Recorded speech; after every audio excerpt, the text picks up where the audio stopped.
కాసేపట్లో నాగర్ కర్నూలు జిల్లా అచ్చంపేట నియోజకవర్గం అమ్రాబాద్ మండలంలో పర్యటించనున్నారు సీఎం రేవంత్ రెడ్డి.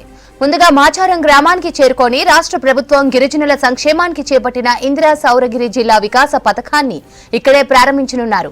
ఉదయం హైదరాబాద్ నుంచి బయలుదేరి 11 గంటలకు మాచారం చేరుకుంటారు. పథకాన్ని ప్రారంభించి ఫోటో ఎగ్జిబిషన్ సందర్శిస్తారు. స్థానిక సీతారామాంజనేయ ఆలయంలో ప్రత్యేక పూజలు చేస్తారు. మాచారంలో జరిగే సభలో పాల్గొంటారు సీఎం. మాచారం నుంచి రోడ్డు మార్గాన తమ సొంత గ్రామమైన వంగూరు మండలం కొండారెడ్డిపల్లికి చేరుకొని ఆంజనేయ స్వామి ఆలయంలో పూజలు చేస్తారు సీఎం. ఇదే విషయానికి సంబంధించి మరింత సమాచారం బాలకృష్ణ అందిస్తారు.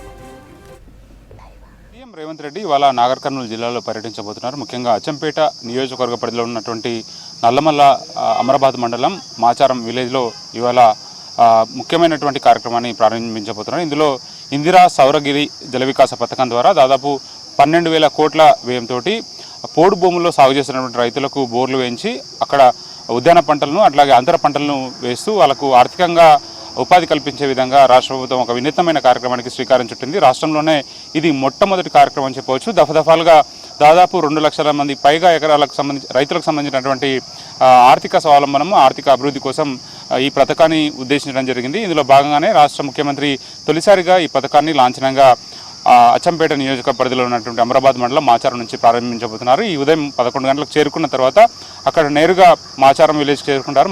మాచారం విలేజ్లో ఈ పథకాన్ని లాంచ్ చేసిన తర్వాత అక్కడ ఫోటో ఎగ్జిబిషన్ని సందర్శిస్తారు. అనంతరం సీతారామాంజనేయ స్వామి ఆలయాన్ని దర్శించుకుంటారు.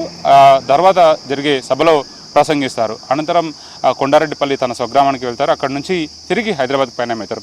ప్రత్యేకించి ఈ పథకానికి ఒక విశిష్టమైనటువంటి ప్రాధాన్యత ఉంది. ఎందుకంటే గతంలో పోడు భూములు సాగు చేస్తున్నటువంటి రైతులు చాలా ఇబ్బందులకు గురై కావడం జరిగింది. ఎందుకంటే ఫారెస్ట్ ఏరియాలకి వచ్చి ఆ ఏరియాలో కల్టివేషన్ చేయాలంటే ఫారెస్ట్ ఆంక్షలు చాలా ఎక్కువగా ఉండేది. సో గతంలో అనేక రకాల కేసులు కూడా పోడు రైతులు ఎదుర్కొన్నారు. దీంతోపాటు బలన మరణాలకు కూడా పాల్పన్న ఉదంతాలు ఎన్నో ఉన్నాయి. ప్రత్యేకించి ఈ మాచారం విలేజ్లో చాలామంది రైతులు పోడు భూముల్లో వ్యవసాయం చేస్తున్న సందర్భంలో అనేక కేసులు ఎదుర్కొన్నారు. దీంతోపాటు కొంతమంది బలవన్ మరణానికి పాల్పడిన సంఘటనలు కూడా ఉన్నాయి. సో గతంలో ఫారెస్ట్ వేధింపులకు గురై ఎన్నో ఇబ్బందులకు గురైనటువంటి రైతులకు రాష్ట్ర ప్రభుత్వం ఈసారి మాత్రం అత్యంత ప్రాధాన్యత ఇస్తూ వాళ్ళందరికీ కూడా ప్రత్యేకించి బోర్లు వేయించి అంతర పంటలు ముఖ్యంగా ఉద్యాన పంటలకు సంబంధించి దానిమ్మ కానీ డ్రాగన్ ఫ్రూట్స్ కానీ వివిధ రకాల ఆవకాడో అట్లాంటి అన్ని రకాల ఫ్రూట్స్ పెంచి వాళ్ళకు ఆర్థికంగా పరిపుష్టి సాధించే విధంగా ప్రోత్సహించబోతుంది. ముఖ్యంగా పోడు భూముల్లో వ్యవసాయం చేసే రైతులంతా కూడా కేవలం ఏడాది మొత్తంలో ఒకే ఒక క్రాప్ మీద డిపెండ్ అవుతారు. సో వాళ్ళ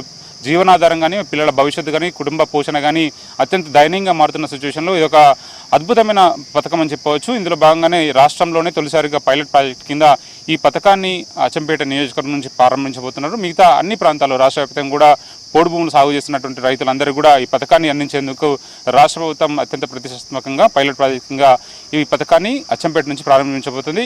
దఫాలుగా మిగతా 2 లక్షల ఎకరాల సంబంధించినటువంటి రైతులకు పోడు భూములు సాగు చేస్తున్న రైతులందరూ కూడా ప్రయోజనం చేకూర్చే విధంగా ప్రయత్నాలు అయితే సాగిస్తుంది. ఇందుకోసం పూర్తి స్థాయి ఏర్పాట్లు చేయడం జరిగింది. సీఎం రాక కోసం అచ్చంపేట పూర్తి స్థాయిలో ముస్తాబైందని చెప్పవచ్చు. ముఖ్యంగా నల్లమల్ల ప్రాంతంలో కాబట్టి చాలా పటిష్టమైనటువంటి బందోబస్తు ఏర్పాటు చేశారు. ఓవైపు గతంలో జరిగినటువంటి అనుభవాలను దృష్టిలో ఉంచుకొని పోడు భూముల్లో సాగు చేసిన రైతులంతా కూడా ఈసారి వాళ్ళకు కలుగుతున్నటువంటి ప్రయోజనాన్ని ముఖ్యంగా సీఎం రేవంత్ రెడ్డి వివరించే ప్రయత్నం చేశారు. కాబట్టి ఆ అంశాలని సీఎం మాటల ద్వారా వినేందుకు ఆసక్తి చూపిస్తున్నారు. సో పెద్ద ఎత్తున ఏర్పాట్లు చేసే జరిగింది. ఇది సభకు సంబంధించిన అప్డేట్. Over to studio.